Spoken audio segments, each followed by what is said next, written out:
Hello everyone. In this tutorial, let's have a look at how we can create an account on Colibri Studio. So to have your account created on Colibri Studio, you're going to open your browser that you use on your PC. Go to the browser tab and type there Colibri Studio. So here it is. I will click on that option. So once you select that option for Colibri Studio, come directly and click on this first option of Colibri Studio, that is studio.learningequality.org. So here we go.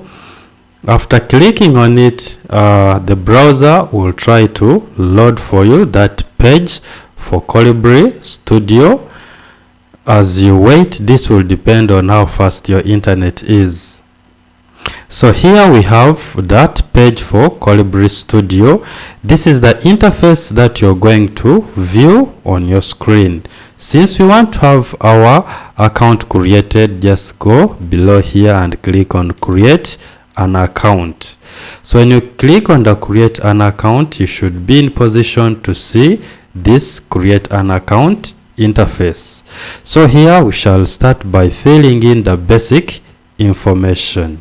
So we put our first name. I'll put Ogwal.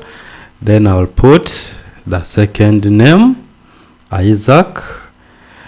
And then we provide our email. Now when it comes to email, you have to make sure this email is active and it is the same email that you will always use to access your Colibri Studio account that you are creating. So from here, I'm going to put Ogwal ICTUG at gmail.com. Then I have to create here a password. So I'll try to create my password. Create a password that you can recall. So I'm done with creating the password. Then here you will find this question: how do you plan on using Colibri Studio? Check all that apply. So once you're creating this Colibri Studio account, then you have to know that from this Colibri Studio you have to organize or align the existing materials already. So I will check this, find and add additional content sources. This one is very important for you as well. Use prerequisite to put materials in a sequence. Check. Then create exercises on the studio. Check.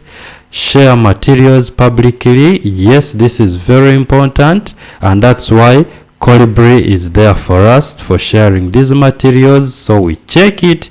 Then store materials for private or local use. You can also check that as well.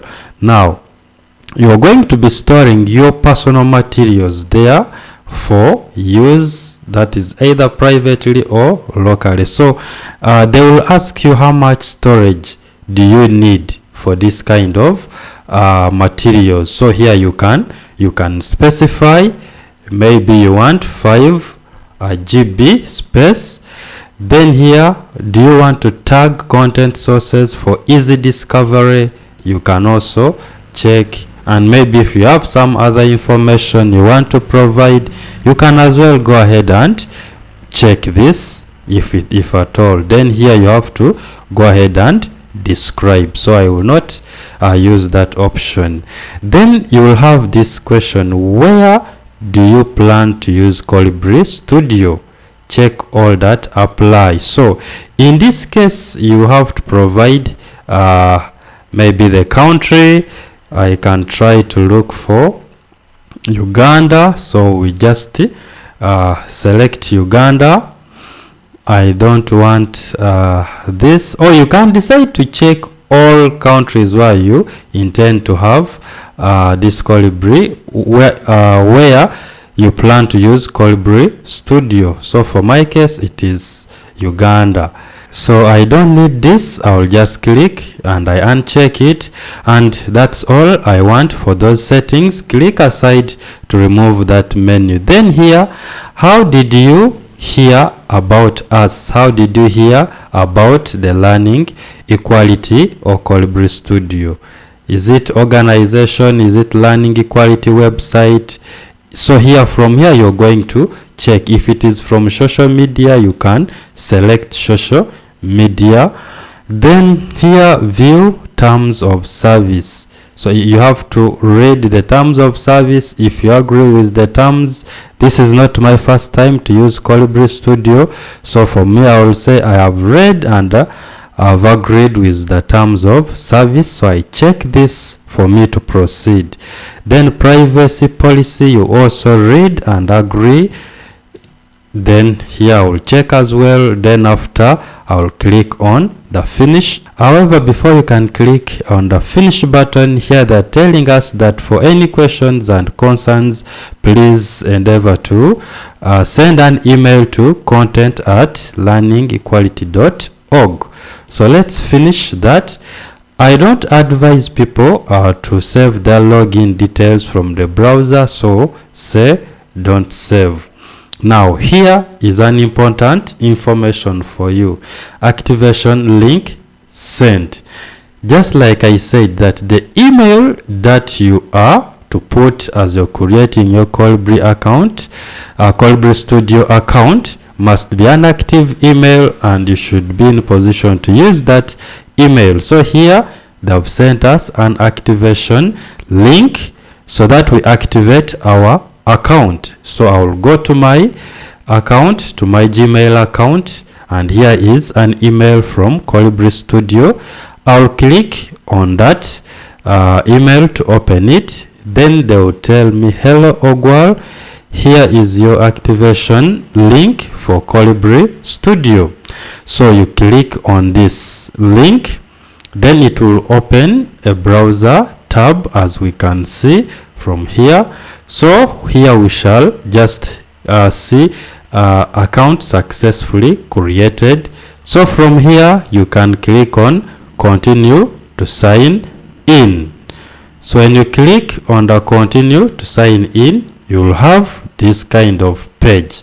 So from here you are going to use your email that you used to create this particular account. So I continue typing at gmail.com. Then the password that you created, you type it as well. Then this time around you click on sign in. Don't save your login details from your browser, so you click on don't save. If all is fine, Colibri Studio will load and you will be taken onto that Colibri Studio account that you have just created. If you are in a position to have a view of this interface, then you're successful with creating your Colibri Studio account. Hope this tutorial will help you to continue with building a Colibri powered library in your schools. That's it for now. See you in our next tutorial.